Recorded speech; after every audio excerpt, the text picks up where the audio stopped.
الحمد لله نحمده ونستعينه ونستغفره ونؤمن به ونتوكل عليه ونعوذ بالله من شرور أنفسنا ومن سيئات أعمالنا من يهده الله فلا مضل له ومن يضلله فلا هادي له ونشهد أن لا إله إلا الله وحده لا شريك له ولا نظير له ولا نظير له ولا معين له ولا مشير له ولا مثل له ولا مثال له ونشهد أن سيدنا وسندنا ونبينا وحبيبنا وحبيب ربنا وطبيبنا وطبيب قلوبنا ومولانا محمدا عبده ورسوله أما بعد فأعوذ بالله من الشيطان الرجيم بسم الله الرحمن الرحيم والذين تبوأوا الدار من قبلهم يحبون من هاجر إليهم ولا يجدون في صدورهم حاجة مما أوتوا ويؤثرون على أنفسهم ولو كان بهم خصاصة ومن يوق شح نفسه فأولئك هم المفلحون وقال الله تبارك وتعالى في مقام آخر فقالت طائفة منهم يا أهل يثرب لا مقام لكم فارجعوا وقال النبي صلى الله تعالى عليه وسلم إن الله تعالى سمى المدينة طابا وقال النبي صلى الله تعالى عليه وسلم أمرت بقرية تأكل القرى يقولون يثرب وهي المدينة تنفي الناس كما ينفي الكير خبث الحديد أو كما قال عليه الصلاة والسلام يا رب صل وسلم دائما أبدا على حبيبك خير الخلق كلهم هو الحبيب الذي ترجى شفاعته لكل هول من الأهوال مقتحم. محترم و مکرم سامعین و حاضرین، گزشتہ جمعۃ المبارک میں نے آپ حضرات کے سامنے حرمین شریفین میں سے حرم کعبہ اور بیت اللہ کے فضائل اور ان کی عظمت اور حرمت آپ حضرات کے سامنے بیان کی تھی. آج حرم مدینہ طیبہ کے حوالے سے آپ حضرات کے سامنے چند معروضات پیش کروں گا. دعا ہے اللہ رب العالمین مجھے حق اور سچ کہنے کی اور پھر ہم سب کو اس پر عمل کرنے کی توفیق نصیب فرمائے. سامعین محترم، مدینہ المنورہ یہ وہ جگہ ہے کہ جہاں امام الانبیاء صلی اللہ علیہ وسلم کو اللہ رب العالمین نے ہجرت فرمانے کا حکم دیا. آپ صلی اللہ علیہ وسلم کی تشریف آوری سے قبل، آپ کے مدینہ آنے سے قبل اس جگہ کا نام یثرب تھا، اور یثرب کا معنی ہے ہلاکت اور بربادی. تو قوم عمالقہ کا ایک شخص تھا عمیل نامی، تو اسی کے نام پر اس شہر کا نام یثرب رکھا گیا. پھر جب امام الانبیاء جناب محمد رسول اللہ صلی اللہ علیہ وسلم 53 سال مکہ المکرمہ میں گزار کر کفار مکہ کے ظلم و ستم سے تنگ آ کر مصائب و آلام برداشت کر کے اللہ کے حکم سے مدینہ طیبہ ہجرت فرما کر تشریف لائے، تو آپ صلی اللہ علیہ وسلم نے اس کا نام مدینہ المنورہ رکھا۔ مدینہ جب بھی کہا جائے گا تو اس سے مراد تو مدینہ الرسول صلی اللہ علیہ وسلم لیا جائے گا، کیونکہ مدینہ کے معنی جو شہر کے ہیں، ہر شہر کو مدینہ کہا جاتا ہے، لیکن جب بھی صرف مدینہ کہا جائے گا اس سے مراد صرف اور صرف مدینہ الرسول صلی اللہ علیہ وسلم ہوگا۔ آپ صلی اللہ علیہ وسلم نے ارشاد فرمایا کہ اللہ رب العالمین نے اس شہر کا نام طابہ رکھا ہے۔ ان اللہ تعالی سمى المدینہ طابہ، طابہ کے معنی پاکیزہ کے ہیں، اور آپ صلی اللہ علیہ وسلم نے اس کا نام طیبہ اور طیبہ بتایا۔ ان تمام طابہ، طیبہ اور طیبہ کے معنی پاکیزہ کے ہیں، خوشگوار کے ہیں، اور اس کا پرانا نام لینے پر پابندی لگا دی گئی، پرانا نام لینا منع فرما دیا گیا۔ اللہ رب العالمین نے قرآن مجید میں ذکر کیا کہ وہ لوگ کہتے ہیں یا اہل یثرب لا مقام لکم فارجعوا، اس کا پرانا نام بھی جو ہے اللہ نے قرآن میں ذکر کیا، اور اس شہر کو اللہ رب العالمین نے اور بھی نام عطا فرمائے۔ قرآن مجید میں اللہ رب العالمین نے ارشاد فرمایا والذین تبوؤا الدار، دار سے مراد یہاں مدینہ طیبہ ہے، کہ وہ لوگ جو مہاجرین سے پہلے ہی مدینہ میں قیام پذیر تھے، جنہوں نے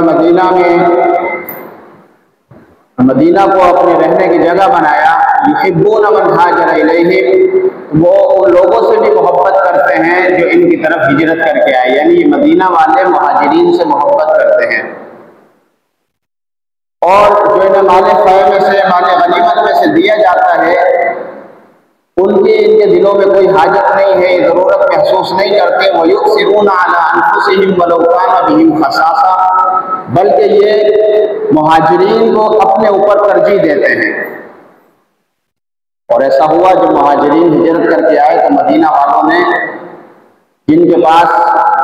2 زمینیں تھی، ایک زمین جو ہے اپنے مہاجر بھائی کو دے دی، کاروبار میں شریک کیا، اور ہر طرح سے جو ہے مہاجرین کو اپنے اوپر ترجیح دی،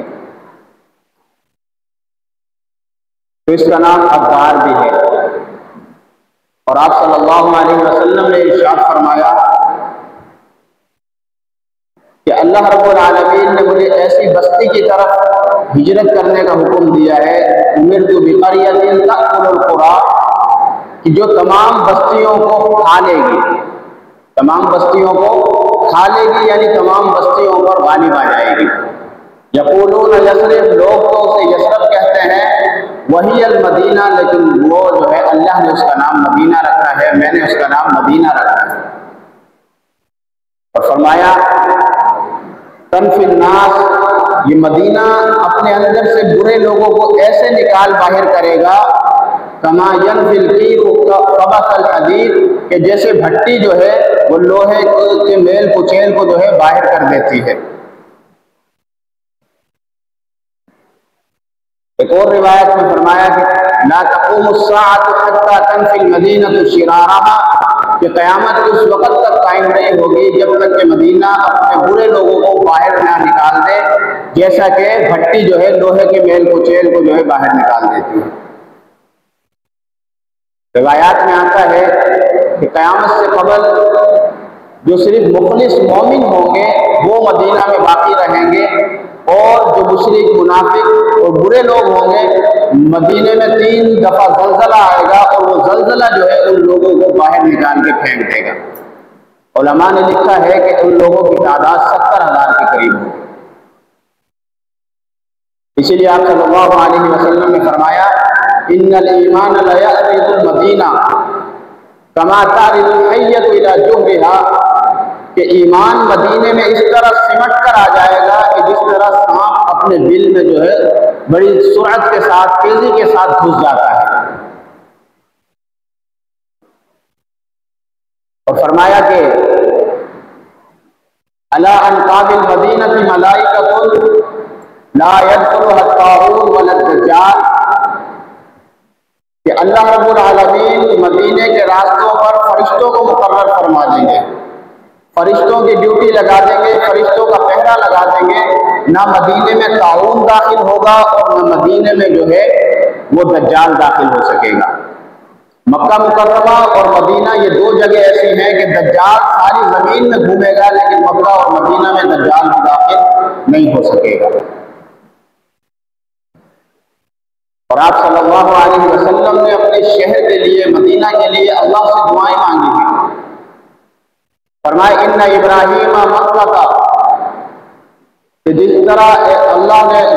حضرت ابراہیم علیہ السلام نے حرم مکہ کو حرمت والا قرار دیا، اور ودعا لہا، اور اس کے لیے حضرت ابراہیم علیہ السلام نے اللہ سے دعائیں مانگی ہیں اس میں برکت کے لیے۔ فرمایا وحرمت المدینہ، اے اللہ میں بھی مدینہ کو حرمت والا قرار دیتا ہوں، یا اللہ بارک لنا فی مدھا و ساعھا، تو مدینہ کے مد اور سا میں ہمارے لیے برکت عطا فرما، اور وَاذْكُرْ اللَّهَ إِلَى الْجُحْفَةِ، اور یہاں کی بیماریوں کو جوفہ کی طرف منتقل فرما دے۔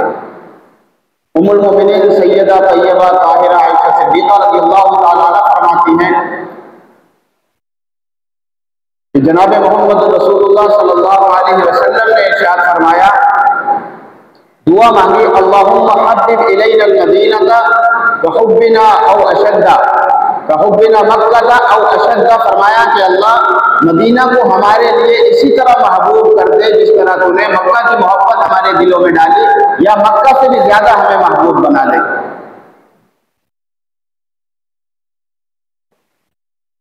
حضرت عائشہ صدیقہ رضی اللہ تعالیٰ عنہ فرماتی ہیں کہ جب آپ صلی اللہ علیہ وسلم اور مہاجرین مسلمان ہجرت کر کے مدینہ آئے تو مدینہ میں وبائیں جو ہے پھیلی ہوئی تھی، امراض پھیلے ہوئے تھے۔ حضرت ابوبکر صدیق رضی اللہ تعالیٰ عنہ بخار میں مبتلا ہو گئے، حضرت بلال رضی اللہ تعالیٰ عنہ بخار میں مبتلا ہو گئے، حضرت عامر بن فہیرہ رضی اللہ تعالیٰ عنہ بخار میں مبتلا ہو گئے۔ تو اللہ کے نبی صلی اللہ علیہ وسلم کی آمد سے قبل یہ مدینہ کی سرزمین جو تھی یہ ارض الوبا تھی، وباؤں کی جو ہے زمین تھی، لیکن جب امام الانبیاء صلی اللہ علیہ وسلم کے مبارک قدم اس سرزمین پر پڑے ہیں تو اللہ رب العالمین نے اسے مقدس اور بابرکت زمین بنا دی، اور یہاں کی بیماریوں کو جو ہے جوفہ کی طرف منتقل کر دیا۔ اور اللہ کے نبی نے دعائیں مانگی اللہم بارک لنا فی مدھا و ساعھا، کہ اللہ یہاں کے مد اور سا میں ہمارے لیے برکت عطا فرما۔ مد اور سا یہ عرب میں پیمانے ہیں جس سے جو ہے وہ لوگ تول کر چیزیں دیا کرتے ہیں، سامان تول کر دیا کرتے ہیں۔ مطلب یہ تھا کہ اللہ مدینہ والوں کے رزق میں جو ہے برکت عطا فرما۔ تو آپ صلی اللہ علیہ وسلم نے اس شہر کے لیے جو ہے دعائیں مانگی ہیں، اور پھر جب آپ صلی اللہ علیہ وسلم یہاں ہجرت فرما کر تشریف لائے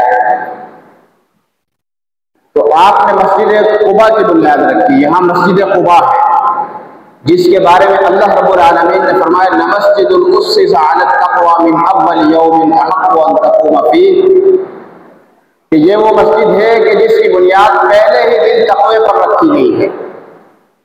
اور یہاں کے لوگوں کو اللہ رب العالمین نے پسند فرمایا اور ان کی تعریف کی کہ یہ لوگ جو ہے صفائی ستھرائی کو پسند کرتے ہیں، تو ان اللہ یحب المطہرین، اور اللہ رب العالمین جو ہے صفائی کرنے والوں کو پسند کرتے ہیں۔ اور اس مسجد کے بارے میں، مسجد قباء کے بارے میں آپ صلی اللہ علیہ وسلم نے فرمایا من تطہر فی بیتہ، کہ جو اپنے گھر سے جو شخص وضو کرے اور پھر مسجد قباء کی طرف آئے اور مسجد قباء میں 2 رکعت نماز ادا کرے، اللہ رب العالمین اسے ایک عمرے کا ثواب عطا فرمائے گا۔